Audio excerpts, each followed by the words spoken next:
Welcome back to Cruising with the Wild Herons. The past couple of weeks we have been preparing for our trip to Charleston, South Carolina. Keep watching as we share some boat upgrades and our preparations for the trip.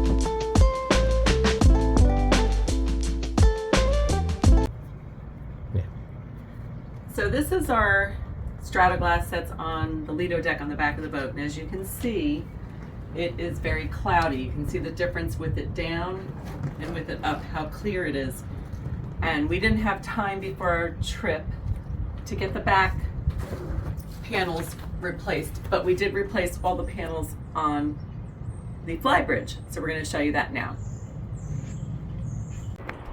So we have all new Stratoglass, and got done polishing it today because you have to polish it twice when it's brand new. We also have blue tape up there for some reason.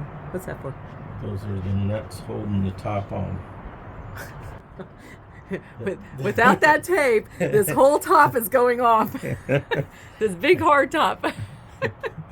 So here's our new isinglass, actually Stratoglass, on our flybridge. As you can see how clear it is, you can barely tell the difference. So it is so nice to be able to actually see out and have it clear and beautiful, and people can now see in and see us. There's no more privacy.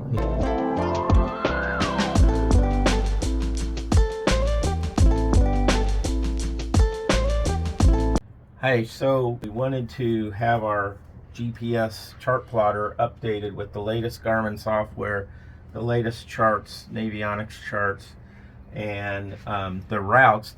So what you want to do is use the active captain method to upload everything.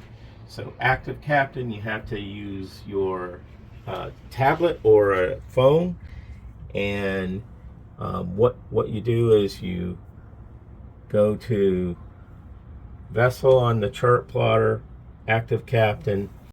Okay, so now we're connected to the Wild Heron, the chart plotter's Wi-Fi, and we have to turn on the tablet the Active Captain app. So go over here again, hit Active Captain,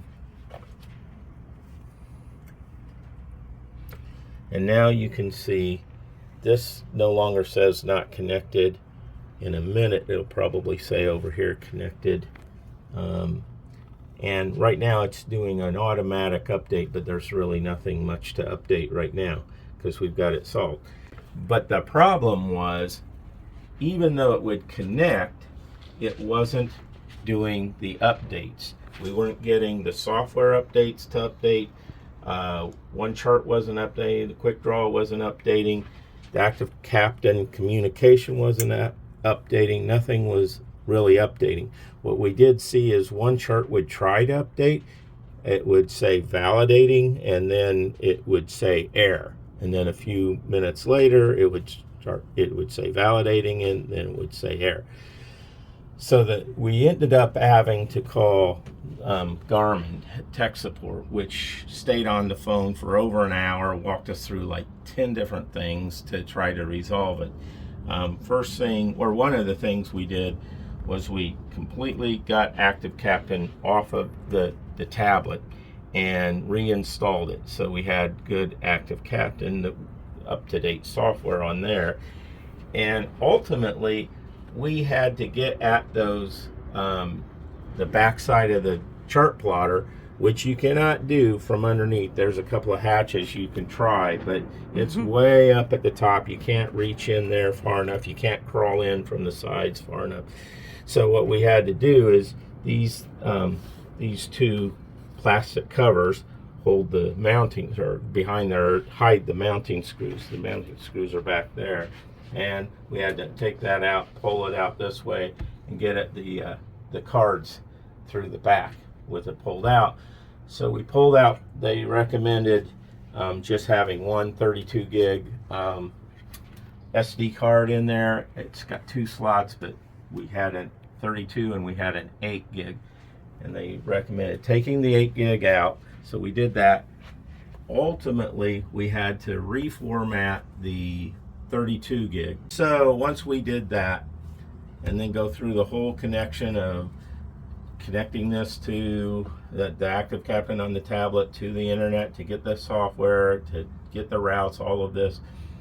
We got through it. We got through all the software updates, all the chart updates, still could not get the routes onto it. And we had GPX files from Mike that was supposed to allow us to upload into Active Captain and then sync with the plotter and get those routes in there from the GPX file. But they never loaded into the Active Captain software, even the new version or the latest version of it. So what we had to do was they did load up fine into Aquamaps, which we have on here, and Navionics software, which we have on here. And what we did was we took the Navionics, and there's a little bit different way you do this with the Navionics, but we went to the Navionics, and that loaded the charts into Active Captain, and then they got updated in the user data sync. So we've got the same charts. We got everything that we need. We're good. We're happy. But let's hope this doesn't happen again. We are going provisioning for our trip to Charleston. What do you think about that? So exciting. Just for the dog. No, we have carrots. Since we'll be eating out most meals, most of our provisioning was for snacks and adult beverages.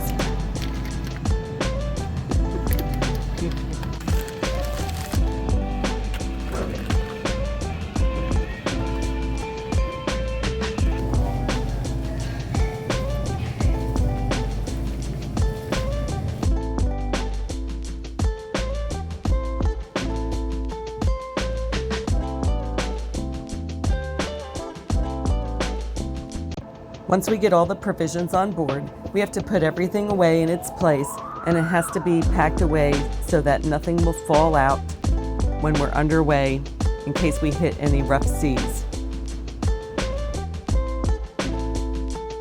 We especially make sure all of our adult beverages are secure in their cabinet.